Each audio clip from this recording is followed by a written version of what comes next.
President Trump sat down with CBS News' Norah O'Donnell for a highly anticipated interview on 60 Minutes, which marked his first with CBS News since suing the network's parent company. These are the top 3 tense moments. Number 3. Talking over each other. At the beginning of the aired portion of the sit-down, O'Donnell asked Trump about his handling of the government shutdown, which led to this taut back and forth in which the two wouldn't let the other speak. You have helped end these government shutdowns in the past when they came about, and you did it by bringing I'm very good at it, but I'm not going to do it by extortion. I'm not going to do it by being extorted by the Democrats who have lost their way. There's something wrong with these people. So then what happens on November 15th when the troops don't get a paycheck? Schumer is a basket case, and he has nothing to lose. Number 2. Awkward moment. In another tense moment which the network put up in an extended YouTube cut of the interview, Trump took over the role of questioner when it came to the topic of crime in D.C., pushing O'Donnell to admit the city had become safer as a result of his policy. American cities in Washington, D.C.? Yes. I think I've been working too hard. I haven't been out and about that much. Oh, that's not a fair answer. You see a difference. I get in my car and go to work and I go home. You don't have to use that one. Don't worry. Don't worry. I don't want to embarrass you. Number 1. Viral clip. And in a contentious back and forth that went viral, O'Donnell pushed Trump about his controversial pardoning of Changpeng Zhao, to which he denied knowing anything about the Binance founder.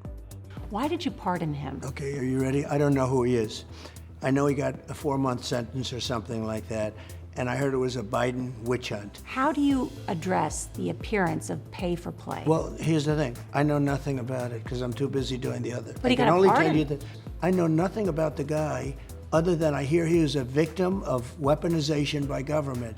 When you say the government, you're talking about the Biden government. The interview came a little over a year after the show's infamous interview with presidential hopeful Kamala Harris, which led to Trump suing over their edit, and Paramount Global and CBS settling with the president for over $16 million.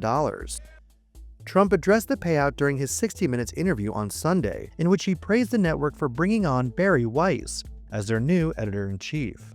Actually, 60 Minutes paid me a lot of money, and you don't have to put this on because I don't want to embarrass you, and I'm sure you're not, he said, before he continued. I think you have a great new leader, frankly, because the young woman that's leading your whole enterprise is great from what I know, he continued. You can't have fake news, you've got to have legit news, and I think that's what's happening, he said.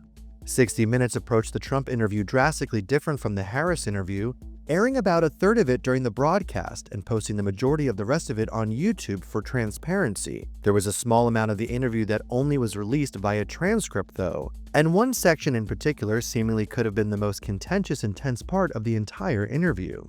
According to the transcript, the moment came at the very end of the interview, when O'Donnell asked if there was a time for 2 more questions and continued to push Trump on his pardoning of the Binance founder. Here's what the part of the transcript read. Norah O'Donnell, so not concerned about the appearance of corruption with this?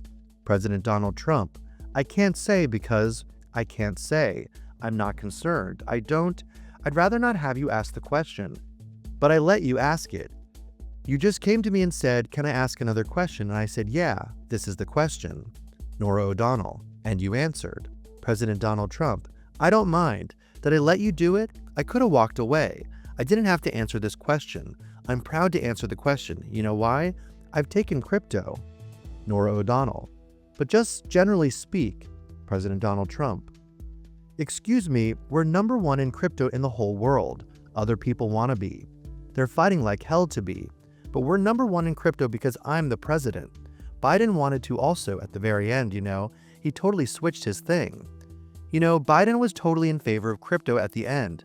Do you know that many people were indicted under Biden for crypto at the very end before the election were let go? You know why? He wanted the vote. We are number 1 in crypto, and that's the only thing I care about. I don't want China or anybody else to take it away. It's a massive industry. Norah O'Donnell, Mr. President, thank you. President Donald Trump, thank you very much.